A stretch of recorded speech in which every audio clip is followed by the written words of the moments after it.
안녕하세요, 여러분. 네.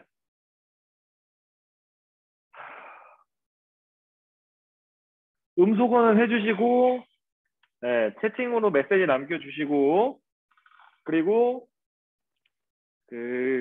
그것도 켜주시고, 화면도 켜주시고, 그 뭐라고 해야 되나?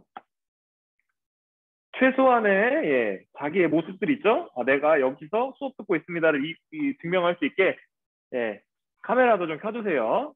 네, 이게 머리 뭐 이마부터 나온다거나 그리고 뭐 그 전에 세팅을 좀 할 수 있는 친구들은 학생들은 그거 해놓으면 좋겠죠. 그 백그라운드 흐리게 하는 거나 이런 것들. 그래서 잠깐만 선생님, 기다렸다. 예. 저 컴퓨터에 카메라가 없어가지고 화면을 못 보이는데 어떡할까요? 아, 그러면 어쩔 수 없죠. 예, 그런 경우라면 네, 저한테 DM 메시지나 아니면은 지금처럼 이렇게 해주시면은 네, 좋을 것 같아요. 네, 어, 너무 잘 들리네. 좋네.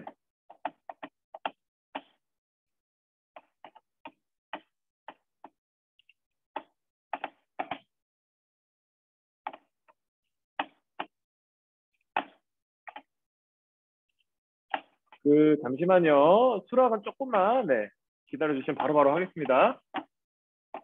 어,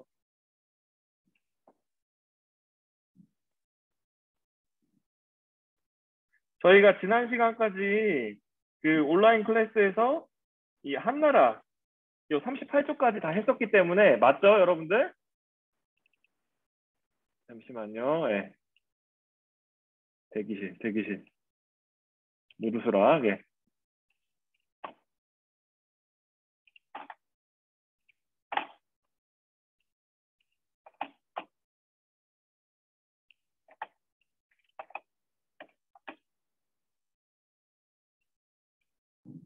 네, 그래서 그렇게 했었기 때문에 예, 이번 시간부터는 네, 조금은 그 이후 부분을 조금 같이 한번 해보도록 하겠습니다. 어, 자, 그리고 제가 항상 얘기했다시피 이번 시간부터는 저희가 좀 많이 빠져가지고 저희 반만 네, 좀 이게 좀 그게 잘 안 되고 있는데 네, 임성윤 학생, 정승용 학생, 장민규 학생, 이예수다 학생, 조한결 학생 요 5명 학생에게 이번 시간에는 좀 질문도 좀 하고 답도 좀 의견도 좀 묻고 뭐 좀 읽어달라고도 좀 하고 하겠습니다. 아, 오늘 많이 안 들어오네. 네. 아, 예, 또 열심히 들어오고 있네요. 자, 지금 들어온 학생들은 채팅창에 학번 이름 남겨주시고요. 네. 혹시 기술상의 문제, 나 컴퓨터에 이런 이 영상을 입력할 수 있는 이런 카메라 같은 게 없다라고 하면은 네, 어쩔 수 없지만 되도록이면 자신의 그 영상도 좀 켜주시고요. 뒷 배경이나 이런 거는 네, 그런 블러나 이런 걸로 처리하면 되는 거니까요. 네. 다시 한번 얘기할게요. 지금 들어오는 학생들이 있으니까 임성윤, 정승용 학생, 강민규 학생, 이혜수 학생 제가 이게 이게 좀 중복될 수 있습니다. 예, 저희가 워낙 많이 빠졌어가지고 그래서 조한결 학생 이렇게 해서는 제가 오늘 좀 책을 읽거나 이런 것들을 조금 부탁할 수 있다라고 하는 걸 말씀드리고요. 늦게 들어온 학생들이 있으니까 다시 한번 얘기합니다. 어, 그 자기 학번 이름을 꼭 채팅창에 들어오시면 남겨주시고요. 그리고 네, 그렇게 해주시면 네, 좋을 것 같습니다. 그래서 저 포함해서 네, 좀 더 들어와야 되는데 많이 안 들어오고 좀 많이 좀 부족하네요. 혹시 그러니까 같은 반수인데 없는 친구들 이렇게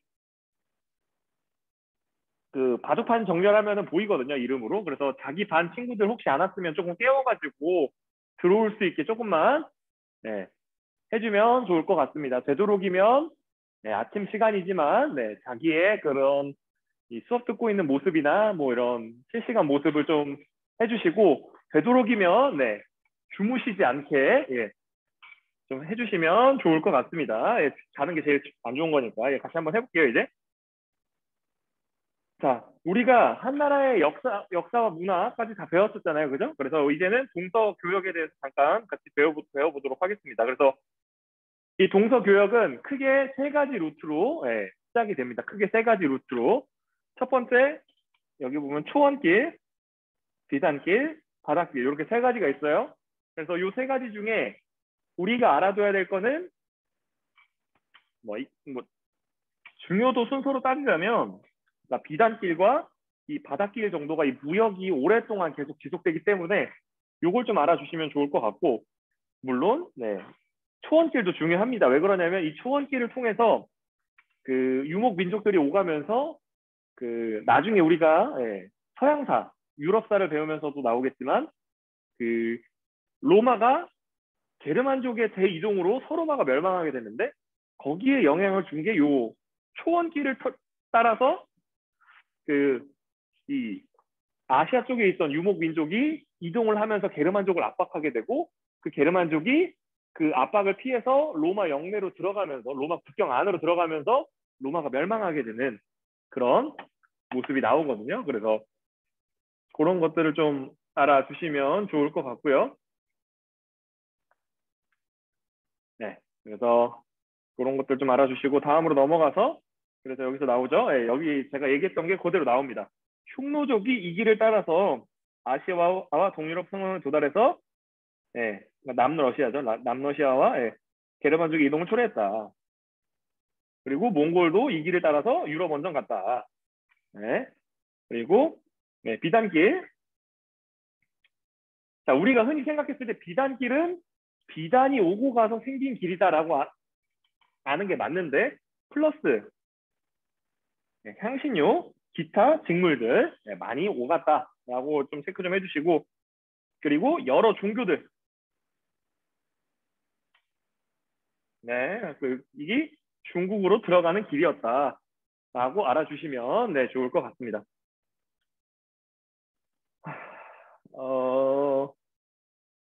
네, 그렇게 좀 알아주시고요. 그리고 바닷길 같은 경우에는 이 두 가지, 앞선 두 가지의 길이 세트하고 난 이후에 예, 교역로로서 역할을 했다. 이 교역이라고 하는 게 지금으로 따지면 예, 무역이라고 생각해 주시면 됩니다.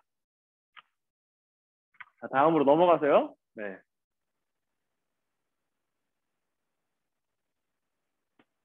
네, 전파된 문물 밑줄 쳤죠? 네, 그러니까 된 거고 그리고 오늘날 어떤 것들이 있냐 문물 교통로에는 자 여러분들 그냥 농담 반 진담 반으로 좀 잠 좀 깨고 넘어가면 네, 우리나라의 그 인별그램 있잖아요. 인별그램 네, 인별 여기에 가서 이제 검색어 치면 다 나오잖아요. 웬만한 거. 그래서 어떻게 보면 동서 교역이 따로 이게 필요가 없다. SNS가 이게 발달하고 나서는 우스갯소리로 이렇게 얘기하고 싶고요. 그래서 다음으로 넘어가서 자, 위진남북조와 수당의 제국.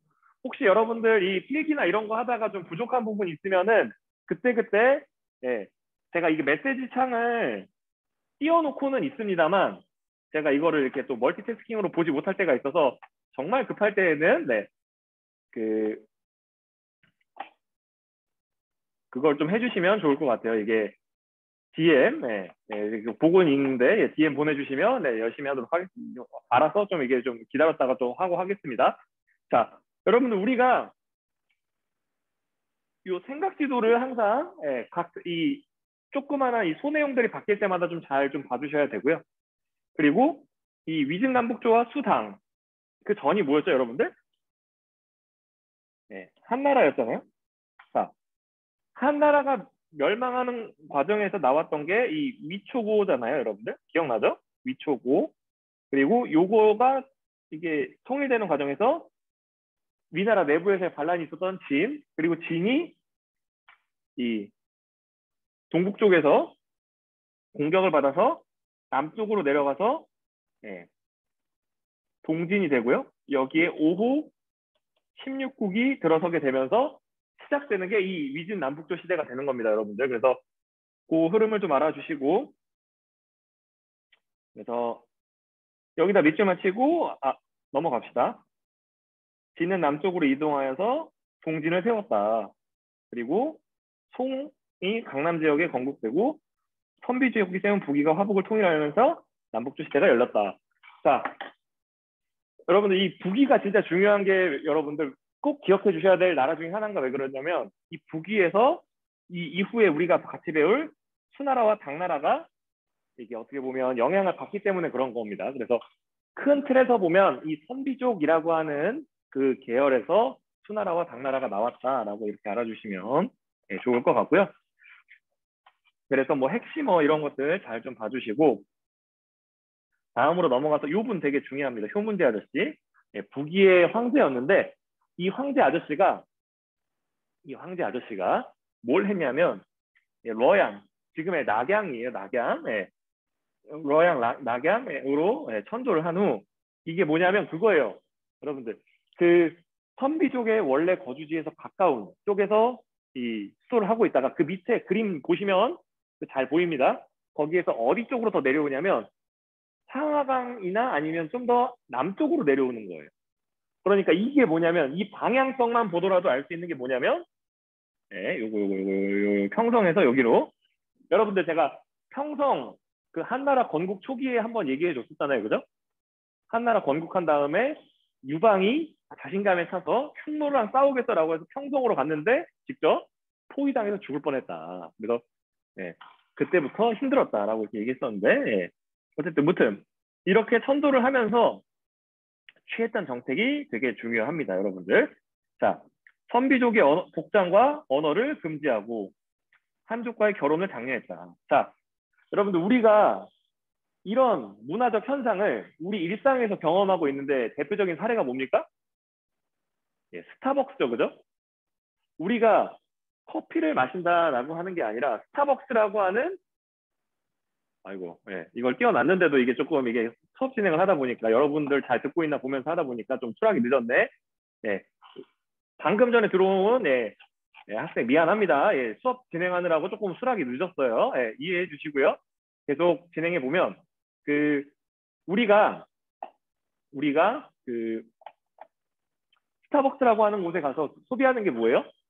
커피도 마시지만 커피를 마시는 것도 물론 마시는 거지만 그 문화, 공간 자체를 이렇게 경험하고 싶어서 가는 경우가 많잖아요. 마찬가지입니다. 그 선비족 출신인 효문제 입장에서 봤을 때는 그 중국의 문화, 즉 좀 더 쉽게 말하면 한나라 때 형성된 이런 뭐랄까 그 조금 더 세련화된 중국화된 중국 그 문화의 원형인 그거를 그 유목민족이었던 그 효문제 그 출신인 그 유목민족 출신인 효문제는 굉장히 동경했던 거죠. 우리가 와 스타벅스 가고 싶다라고 하는 생각을 하듯이. 그래서 그런 모습들을 이게 보여준 게 되고요. 그래서 여기서 이제 또 밑줄 쳐야 될 부분이 뭐냐면 제가 학생 때는 뭐 호환 체제, 그러니까 오랑캐와 한나라를 함께 이게 섞으려고 했다고 뭐 호환 체제라는 용어가 있었는데 여기서는 조금 더 요즘에는 용어가 바뀌었습니다. 호환 융합. 여러분들 요걸 꼭 좀 알아두셔야 됩니다. 이게 어떻게 보면 수나라와 당나라를 거쳐서 꾸준하게 어떻게 보면 일관적으로 약간 조금 시행되는 문화의 그러니까 정책의 큰 흐름성 중에 하나거든요. 그래서 그런 것들 좀 알아주시고요. 여기에 대표적인 여러 가지 뭐 이 효문제 아저씨가 한 여러 정책들이 있는데 우리가 이후로도 알아둬야 될 정책은 이 균전제라고 하는 제도예요. 이게 42페이지로 넘어가 보시면 지금 40페이지인데 42페이지로 넘어가 보시면 그 당나라의 제도의 그 왼쪽 아래쪽에 보시게 되면 이 균전을 지급한다, 뭐 균전 지급 뭐 이렇게 좀 써 있고 왼쪽에는 부병제, 오른쪽에는 조용조세법 이렇게 있습니다. 그게 이 세 가지 제도가 당의 율령 체제, 그 법률로 사람들을 통치한다. 뭐 이렇게 율령 격식이라고 해서 이 원칙을 딱 세워놓고 그 원칙에 의해서 사람들을 통치한다. 그리고 뭐 삼성 육부제도, 불교, 뭐 여러 가지 유교 이런 것과 더불어서 그 당나라의 동아시아 문화권에서 중요한 한 축이 되는 게 그 세 가지 제도예요, 여러분들. 부병제, 균전제, 조용조세법. 예. 이게 우리나라의 경우에 한해서 뭐 중국도 거의 마찬가지인데 이 세 가지 이 시스템이 중국 같은 경우에는 청나라, 그 한국 같은 경우에는 조선시대까지 이게 영향을 주게 됩니다, 여러분들. 그런 것들 좀 알아주시고. 그래서 동지는 토착인들과의 대립, 뭐 문벌 정치의 폐단으로 불안해서 계속 왕조가 바뀌었다. 자, 여러분들 이렇게 계속 왕조가 바뀌고 불안하고 서로 대립하면 상대적으로 주변 국가들은 편했겠죠, 여러분들. 그렇게 좀 그러니까 우리는 주변국의 입장이었으니까 한국사는 그래서 그런 것도 한 번씩 생각을 해주시면 좋을 것 같고 강남에 이주한 한쪽은 자, 요거는 좀 알아둡시다. 창장강 유역, 지금의 양쯔강이에요, 여러분들. 그래서 요 유역을 개발했고 벼농사도 보급하고 그래서 강남의 경제력이 향상됐다. 그래서 이런 향상이 시작되고 나서 송나라 때가 되면요, 여러분들. 자, 여기서의 송은 요 앞에 있는 송이 아니라 뒤에 나오는 조광윤이 건국한 송나라를 말하는 거예요. 그 나라는 요 나라, 금나라, 나중에는 원나라에 의해서 멸망당하는데 요와 금, 그 이외의 수많은 유목 민족들에 의해서 침략을 당할 때 평화를 어떻게 유지하냐? 돈 주고 야 침략하지 마. 이걸로 그 정책을 쓰게 됩니다.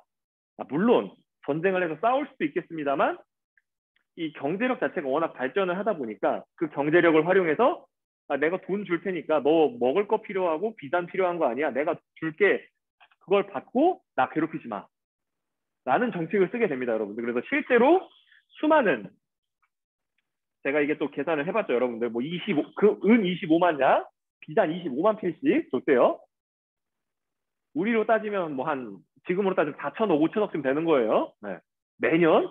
그래서 참 그런 거를 꾸준히 주고도 이게 나라가 유지될 정도였다. 이렇게 좀 참 신기한 나라입니다, 여러분들. 그래서 그렇게 좀 알아주시고 자 여기다 좀 체크 좀 할게요, 여러분들.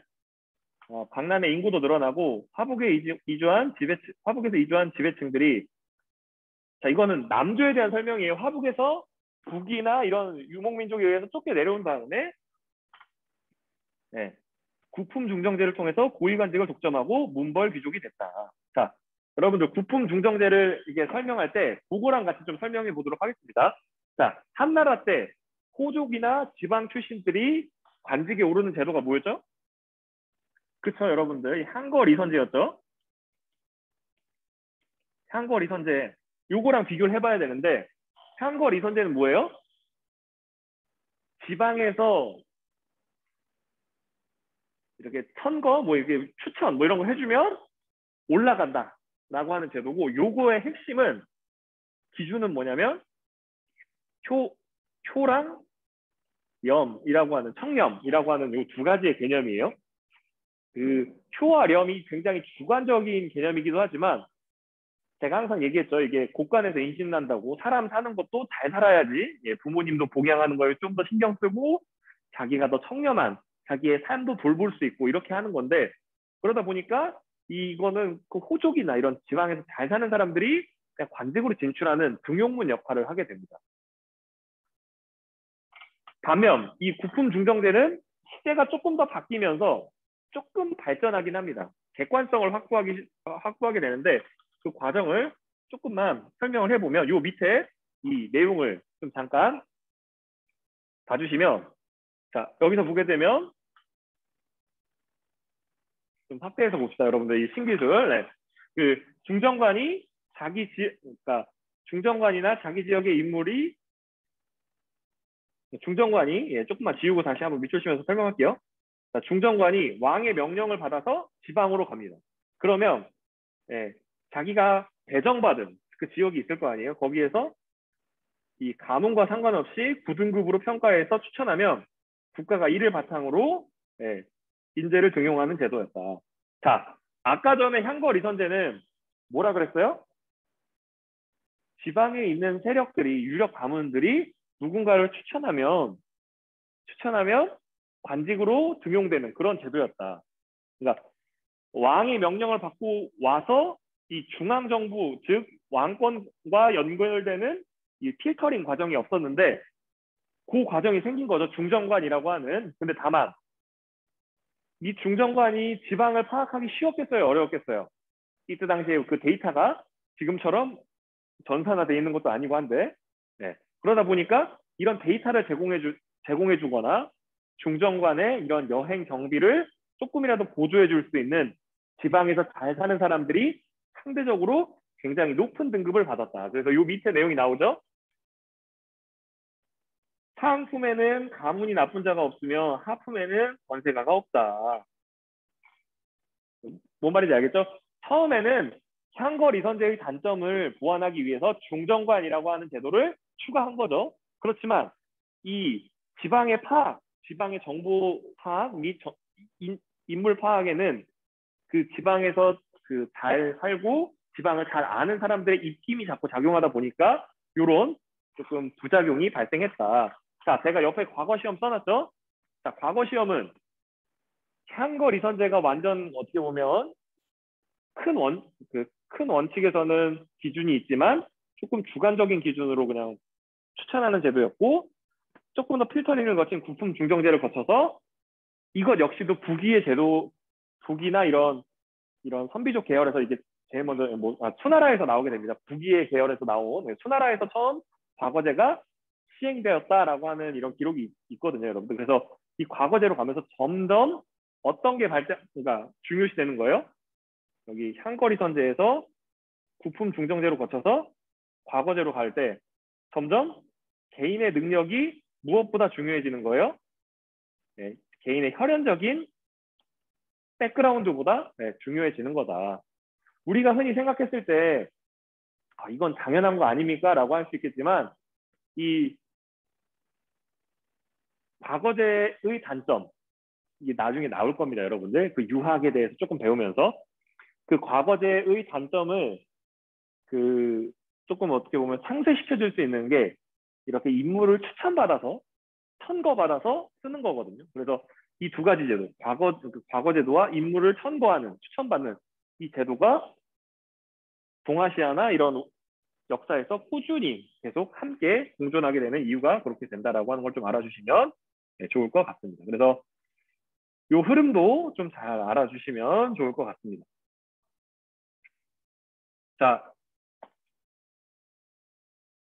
임성윤 학생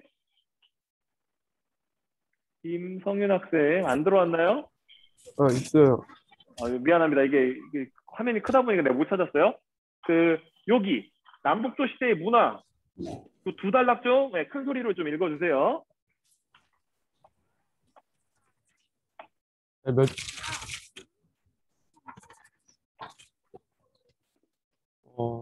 수가 다시 중국을 통일하는데 하는 6세기 말까지 분열이 지속되면서 남조와 북조는 각기 다른 문화를 발전시켰다.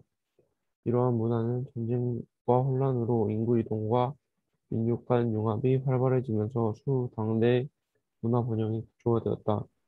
북조에서는 유목민의 강건하고 소박한 기풍이 문화에 더해졌고, 나는 유교를 존중했다.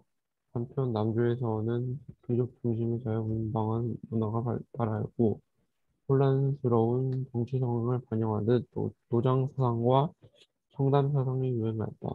위진 시대부터 유행하였던 청담은 귀족들이 세속을 떠나 인물 평론과 철학적 논의 등을 나누던 풍조로 중림칠연이 대표적이었다. 당시 지식인의 현실 도피적인 경향을 도연명일시 귀직 거래사의 귀족의 생활은 그림, 여사 전도 등에 반영되었다. 네.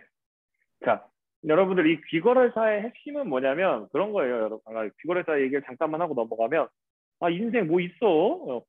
그냥 사는 거지 뭐 약간 요런 해탈의 경지. 여러분들 뭐 우리가 흔히들 그 어떤 일을 할 때 굉장히 이 후회나 이런 게 올 때 뭐 인터넷 용어로 뭐 현타 온다 뭐 이러잖아요. 그래서 어떻게 보면 이 사람들이 그런 걸 느낀 거를 이렇게 시로 표현한 거라고 보시면 돼요. 네, 그래서 좀 더 설명을 해드리면, 자, 6세기 말이면 언제예요?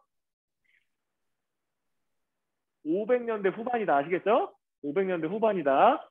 여러분들 되도록이면 네, 본인의 그런 모습이 어느 정도 나올 수 있게 좀 해주시고, 예, 계속 잘 좀 들어주세요. 예. 기술상 안 되는 분은 어쩔 수 없고, 예.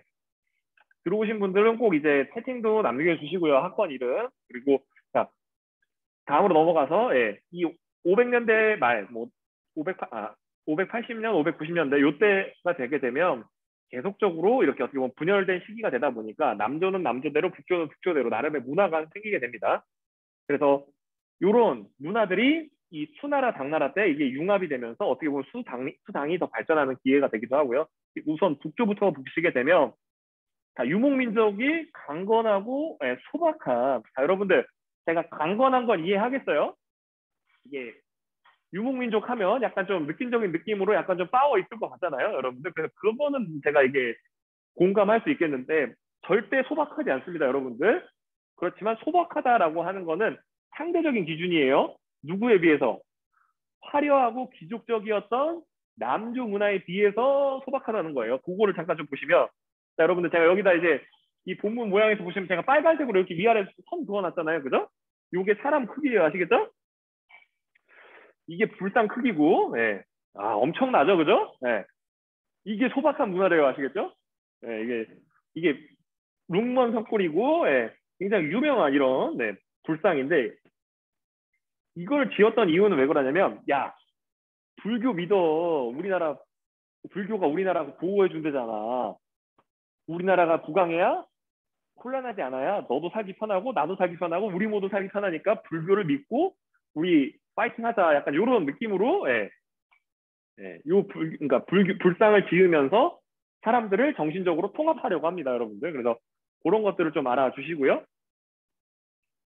네, 네, 그런 것들을 좀 알아주시고요. 그래서 다음으로 넘어가서, 예, 남조 문화는 상대적으로 굉장히, 예, 귀족 중심이고, 예, 좌유분방합니다. 그러니까 똑같은 불교라 하더라도 그 북조의 불교가 어떻게 보면 그 백성들을 통합하고 나라를 보호하기 위한 거였다면 남조의 불교는 그런 거죠. 개인의 신앙심, 개인의 참선, 그리고 그 다음에 그 참선으로 깨달은 거를 뭐 적용한, 뭐 예를 들어 상대적으로 이렇게 좀 다른 개념이 있다라고 좀 알아두시면 좋을 것 같고요. 유교 같은, 그리고 북조는, 네, 왕권이라는 걸 강조했기 때문에 이 유교를 강조하게 되고요. 반면에 남조는 이런 귀족 중심이고 그리고 자유분방한 문화가 발달했다라고 알아주시면, 네, 좋을 것 같습니다. 그래서 죄송합니다. 네, 이게 내리려고 하다가 이게 좀 이렇게 됐네요. 자, 그 다음에, 네, 그래서 이 노장 사상, 여러분들 노장 사상의 핵심은 여러분들 그냥 무의자연이라고 하는 가사성어로 아시면 돼요. 무의자연. 네. 인위적이지 않고 자연적이다. 이 노장 사상의 핵심이고요. 그리고 청담 사상이라는 게 뭐냐면, 일단 청담이라는 게 뭐냐면 여러분들 그 강남에 있는 청담동을 얘기하는 게 아니라 그겁니다, 여러분들. 맑은 이야기, 네.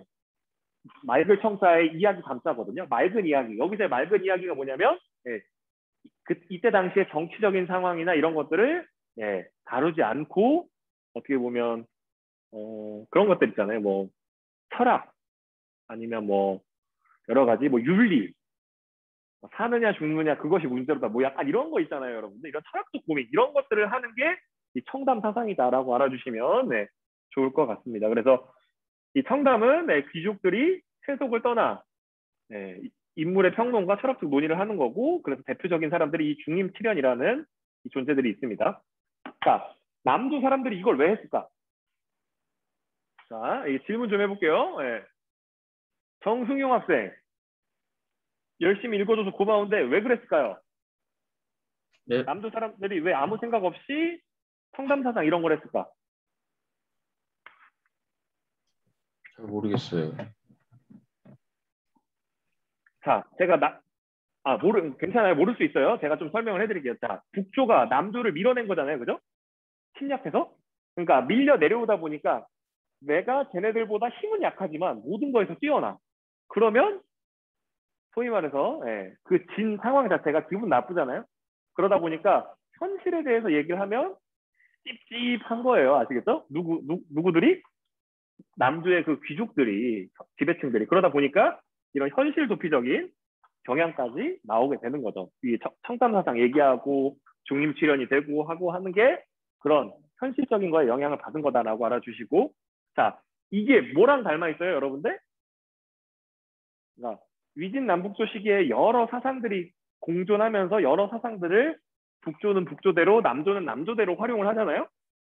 뭐랑 닮아 있습니까, 여러분들? 춘추전국 시대의 계자백가랑 조금 유사하죠, 상황이. 그죠? 혼란한 상황을 해결하기 위해서 이 남조는 남조대로, 북조는 북조대로 각각의 사상들을 이렇게 사용하고 향유하는 거예요. 아시겠죠? 해결 및 뭐 여기서는 현실 도피도 하기도 하고요. 그래서 그런 것들 좀 알아주시고, 그래서 도연명의 요 귀걸의 사라고 하는 시, 그리고 이 고개지 아저씨의 요 여사잠도라고 하는 그림에 그런 현실 도피적인 이런 것들이 반영된다라고 알아주시고, 다음으로 넘어가서 이 불교는 남조와 북조 모두에서 유행을 하게 되는데, 그래서 특히 교리와 화의 여부를 차별하지 않는 특성은 북조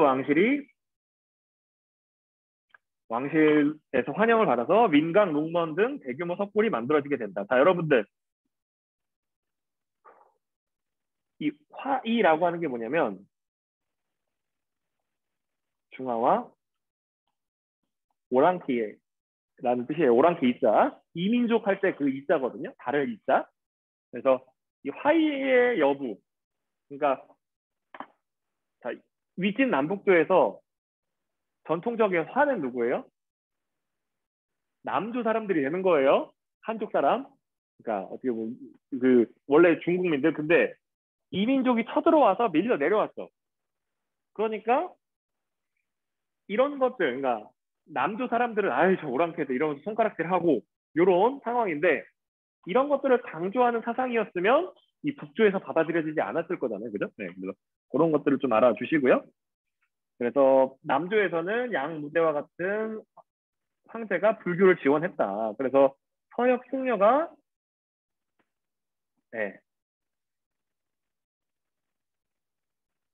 서역 승려와 종지나 법현 등이 불경을 가져와서 한자로 번역했다. 그래서 그리고 또 남조는 좀 여러 가지 이런 종교들이 그러니까 남조뿐만 아니라 이 위진 남북조 시기는 여러 가지 종교들이 이렇게 나타나게 됩니다. 그래서 뭐 태평도 오두미교, 민간 신앙을 바탕으로 성장한 도가 사상, 이런 것들이 계속 이렇게 발전하게 되고, 이 도가 사상이 이 도교의 형태로, 종교의 형태로 받아들이게 되고요. 그래서 도교는 불교의 자극을 받아서 교단도 만들고 이 토착 종교의 모습으로 이게 형성되어 되게 되고요. 그래서 현실의 삶에 초점을 둔 도교는 상실에서 적극 수용되었고, 비교적 민중적인 성격이 강해서 민중에서도 유행하게 됩니다. 그래서 우리가 쉽게 알아줘야 될 게 뭐냐면 그거예요, 여러분들. 이 시기가 혼란하고 어지럽고 남조와 북조로 나뉘어져서 서로 갈등하잖아요. 그러다 보니까 그 현실을 극복하기 위한 이런 정신적인, 문화적인 이런 것들이 굉장히 다양한 형태로 존재를 했다라고 알아주시면 좋을 것 같습니다. 그래서 특히 그 두 가지의 핵심 축이 있죠.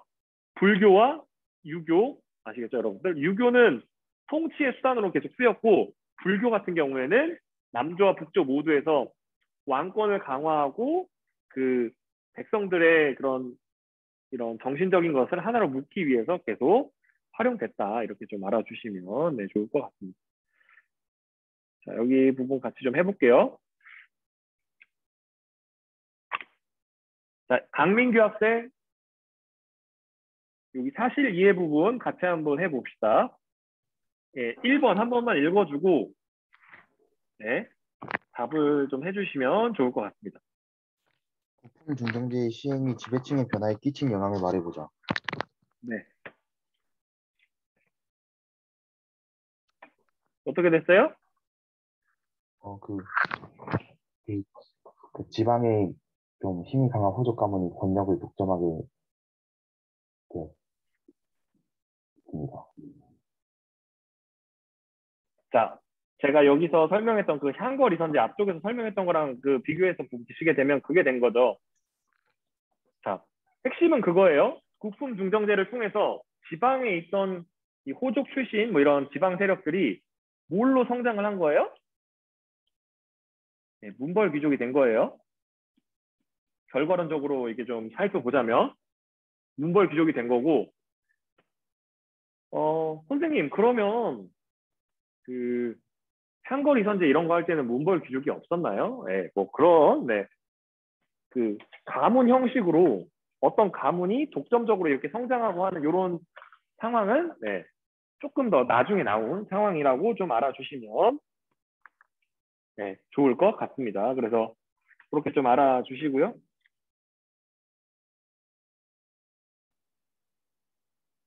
그래서 지방의 유력 호족 가문이 중앙 관직을 독점했다.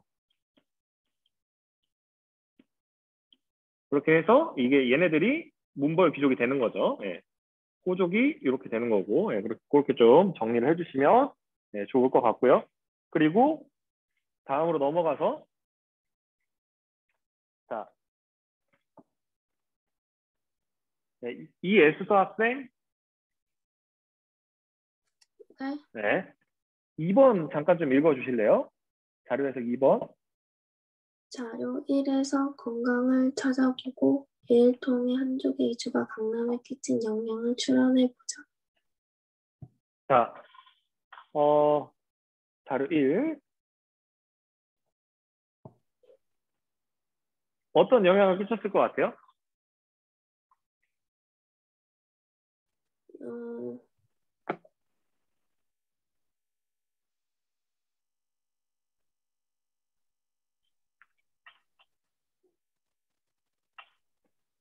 글쎄요. 네, 제가 지금 방금 V 표시를 한 밑줄 치기도 한 그 부분을 한번 읽어주세요. 읽어드릴게요. 강남에 이주한 한족은 창장강 유역을 개발하고 벼농사도 보급하고 강남 경제력을 발전시키게 되는 거죠. 그래서 어떻게 보면 그 이전 시기에는 모든 왕조들이 어디를 점령해야 돼요? 이 황허강 유역, 이런 화북 지방에만 관심이 쏘였다면 이제는 이 중국 역사 자체가 강남 지방까지 이게 확대가 되는 그런 것들을 좀 알아주시면 좋을 것 같습니다.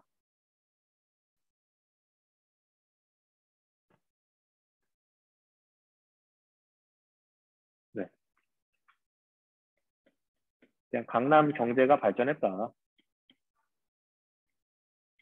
그 밑줄 친 그거를 그냥 여기다 갖다 이게 붙여 넣어 주신다라고 생각해 주시면 되겠고요. 자, 그리고 조한결 학생. 네. 예. 요 3번 한 번만 좀 해볼까요? 특징 비교. 북조와 남조의 문화적 특징을 비교해보자.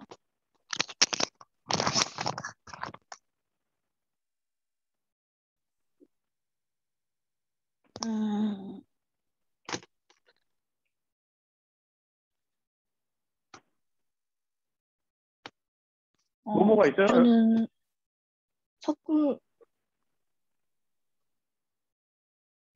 석굴, 네, 석굴도 만들었죠, 그죠? 왜 만들었다고요? 네. 왜가 중요한 북조. 거잖아요. 네. 그러니까 북조가 석굴을 만든 건 왜 그랬다 그랬죠, 제가?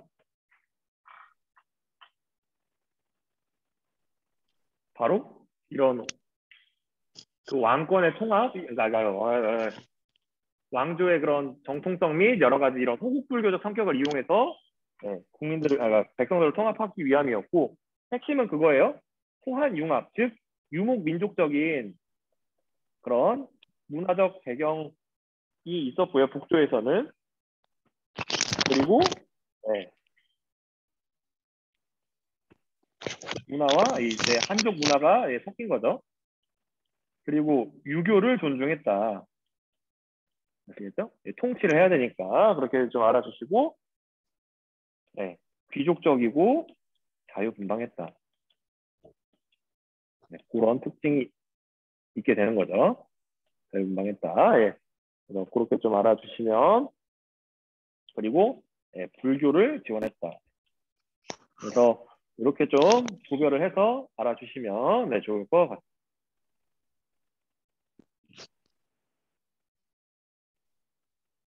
그래서 이제 수당 얘기를 하는데,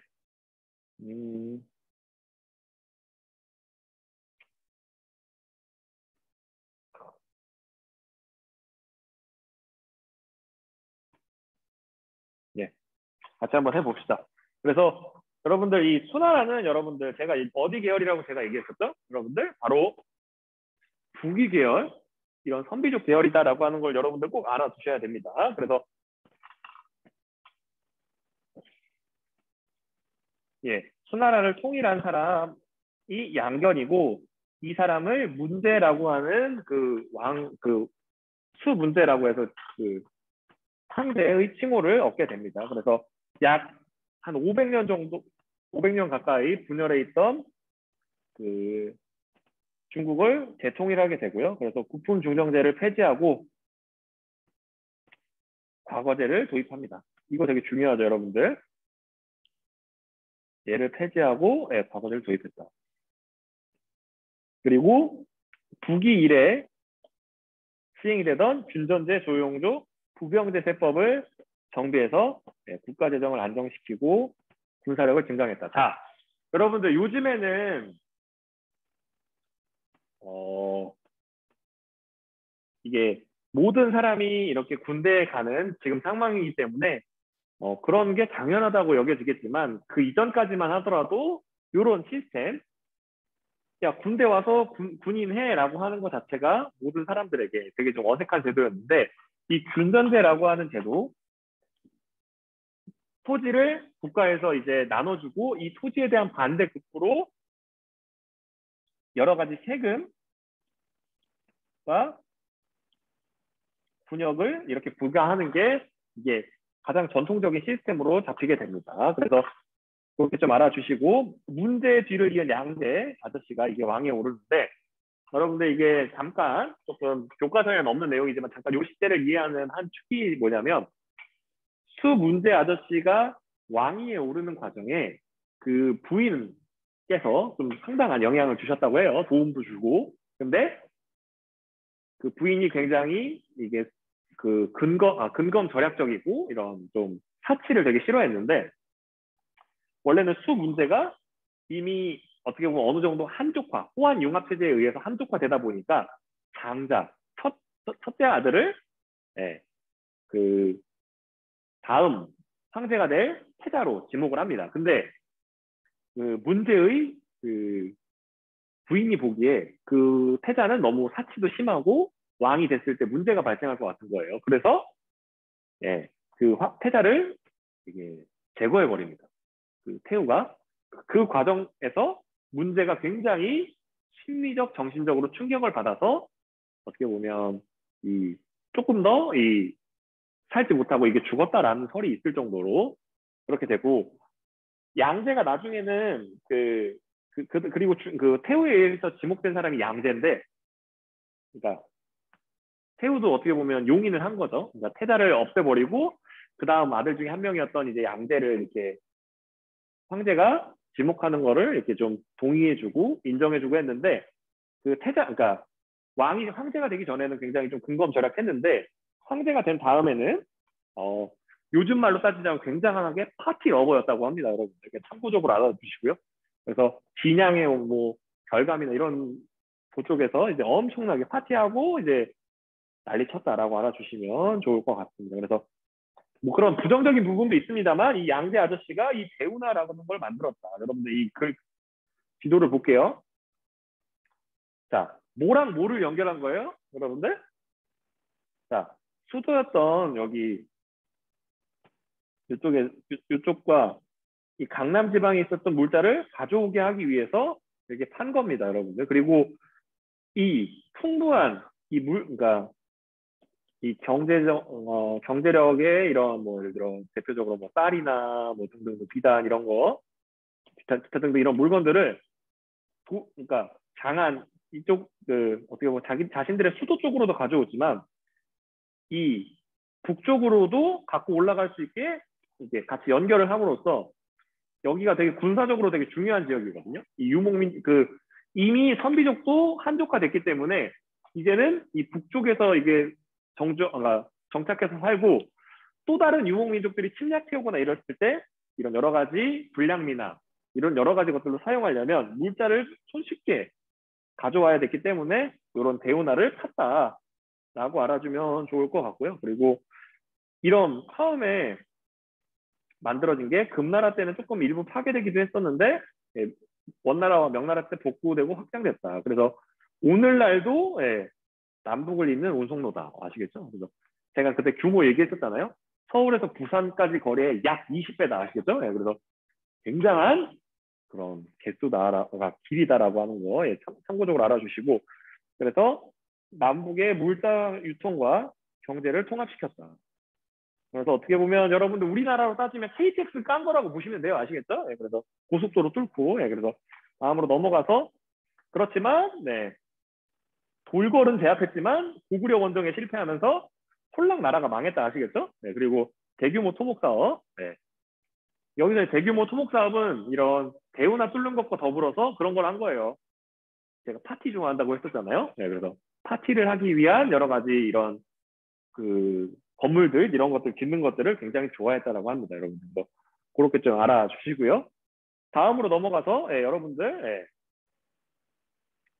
이게 다 당나라에 대한 내용이에요. 여러분들 여기에서 써놓은 게 그래서 당나라가 진짜 중요합니다. 여러분들 그래서 여기에 있는 것들은 여러분들 잘 좀 이해해 주셔야 됩니다. 여기 있는 내용을 조금만 좀 설명해 볼게요. 여러분들 이 행정 조직, 당의 균전 체제 그리고 여기서 보시게 되면 여기 나오죠. 이 율령 체제부터 좀 설명을 해보면 여기에다가 삼성 육부제도 이런 것들이 다 한데 어우러져서 동아시아 문화권을 이루는 한 축이 됩니다. 여러분들 그래서 자 우리가 수나라에서는 역사가 짧기 때문에 문제와 양대 두 명만 알면 돼요. 1번, 2번. 자 당은 상당히 역사가 길기 때문에 조금 더 알아야 됩니다. 고종 아저씨가 이게 고조 아저씨가 만들었고 2번 태종 아저씨 그리고 3번 고종 아저씨 그리고 마지막으로 최대의 번영을 누렸던 4번 현종 아저씨 요 4명을 아시면 되는데 핵심은 그겁니다. 여러분들 고조 아저씨는 당을 건국했다. 그리고 그 건국하는 과정에서 많은 역할을 하신 분이 이 태종 아저씨다. 아시겠죠? 그래서 당태종 이세민이라고 하는 우리가 이라고 이렇게 또 예전에는 이렇게 또 써주기도 했었는데 어쨌든 참고적으로 이건 교양이니까 좀 알아주시고요. 그래서 이세민 아저씨가 했었고 그래서 이 아저씨가 대외 팽창정책을 씁니다. 그래서 동돌궐과 여러 북방민족을 복속시키면서 뭐 중원 즉 이 중국 땅과 이 유목민족을 함께 통치하는 이런 시기가 되게 되는 거죠. 이제 이 물리적인 이 파워를 통해서 그래서 이 율령 체제와 그리고 여기서 율령 체제라고 하는 건 아까 전에 위에서 잠깐 좀 다시 보도록 하겠습니다. 그래서 정관의 치라고 해서 이게 연호거든요. 정관이라고 하는 게 태종에 그래서 이렇게 번영에 굉장히 당나라 황제들 중에서 손에 꼽히는 이런 좋은 정치를 한 사람으로 이렇게 일컬어지게 되고요. 그리고 당태종이 또 고구려 원정도 하고 했었거든요. 근데 그때도 실패를 하다가 좀 신라와 이 동맹을 맺게 되고요. 그리고 동맹 맺고 얼마 안 있다가 당태종이 죽으면서 바로 이런 고구려 원정이나 이런 게 가능해지진 않았습니다. 그래서 상당히 시간이 흐른 뒤에 이 고종 때 그 다음 왕 때 이 서돌궐도 멸망시키고 백제 고구려 등을 멸망시키면서 정말 최대의 영토를 점차 향해서 가게 되죠, 여러분들. 그래서 그렇게 되게 되고요. 영토 확장도 계속 하고요. 그리고 정복지에 여러분들 도호부라고 하는 걸 설치해서 기미 정책을 시행합니다. 그래서 어느 정도의 자치권도 인정하고 그렇지만 당나라가 원하는 것들을 해낼 수 있는 그런 시스템을 만들게 되는 거죠. 그래서 현종 때까지 계속 이렇게 영토가 확장되게 됩니다. 그리고 이 현종 때부터 내리막길을 서서히 걷기 시작하면서 900년대 초반, 907년이 되면 멸망을 하게 됩니다. 자, 이 율령 체제에 대해서 잠깐 좀 얘기를 해보게 되면 핵심은 그거예요. 형법, 뭐 그리고 행정법, 그리고 보충 규정, 그다음 시행 세칙 이런 것들을 체계적으로 공표한 걸 이 율령 체제라고 하고요. 대표적으로 요 밑에 나오는 국가 행정 조직도 요 율령 체제 내에 포함이 되는 이런 어떻게 보면 법률적인 거기 때문에 그렇게 알아주시고 지방에서는 주연제라고 하는 제도로 운영했다라고 하는 행정 조직도 좀 알아주시면 좋을 것 같습니다. 그래서 본문에서 읽었던 기미책을 좀 다시 한번 읽어보면 핵심은 그거예요. 굴레와 고삐를 가리킨다. 자, 즉 뭐예요? 중국 입장에서 봤을 때는 이때 당시 주변 국가들이 소나 말, 그러니까 소위 말해서 조금 떨어지는 애들이었다는 거죠. 자기 자신들과 똑같은 게 아니라 그런 세계관이 여기 이 용어 자체에 담겨 있는 거예요, 여러분들. 그래서 그 사람들이 내 말을 잘 들을 수 있게 고삐와 이런 것들을 잰다라고 해서 핵심은 그겁니다. 이 도호부의 이 관직을 어떻게 보면 도호부를 설치하고 여기에 덧방, 그러니까 최고의 그 리더를 당나라 관직을 내리면서 당나라의 시스템 안에 들어오게 하는 거예요. 그래서 만약에 이 리더가 당나라에 순응하면 당나라의 군대나 아니면 뭐 여러 가지 물자나 여러 가지 문화나 이런 것들을 보내서 그 지역이 혜택을 받을 수 있게 해주고, 만약 이 도부의 리더가 말을 안 들으면 군대를 데려다가 여기를 또다시 이렇게 혼내주게 되는 그런 시스템을 가져갔다라고 보시면 될 것 같습니다, 여러분들. 그래서 그렇게 좀 알아주시면 좋을 것 같고요. 그래서 당의 율령 체제는 삼성육부 중앙관제와 지방의 주연제 관리 파견 이렇게 되고요. 그리고 또한 핵심이죠, 여러분들. 여러 번 나와서 이제 외울 때가 됐죠, 여러분들. 이렇게 되고 자영농을 육성하게 되고요.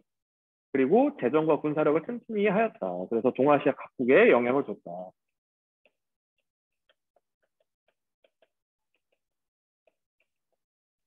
우리가 흔히 이 베트남은 우리가 잘 잊기 쉬운데 이 베트남도 포함이 된다라고 알아주시면 좋을 것 같습니다. 저희가 약간 조금 시간이 부족하다고 여기다 보니까 조금 이 질문도 못 받고 빠르게 진행을 했는데, 다음 시간에 여기 이 균전 체제부터 조금 더 다시 한번 설명을 하면서, 그러니까 이걸 통해서 당현종 이후에 생기는 당나라의 쇠퇴 과정에서 생기는 변화를 좀 이해하는 거기부터 함께 하도록 하겠습니다. 채팅창에 꼭 이제 출석 확인 메시지 남겨주시고, 이게 나가기 전에 남겨주시고 이제 나가주셔도 될 것 같습니다. 1시간 동안 수고했습니다.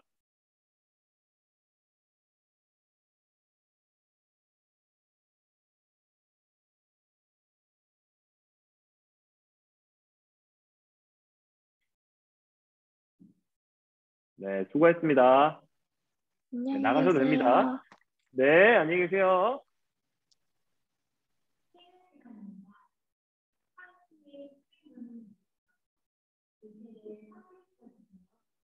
네, 수고하셨습니다. 자, 수업 끝났습니다. 나가셔도 돼요.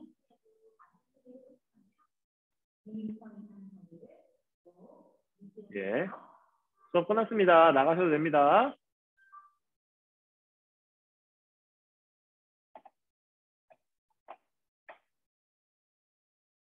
수업 끝났습니다.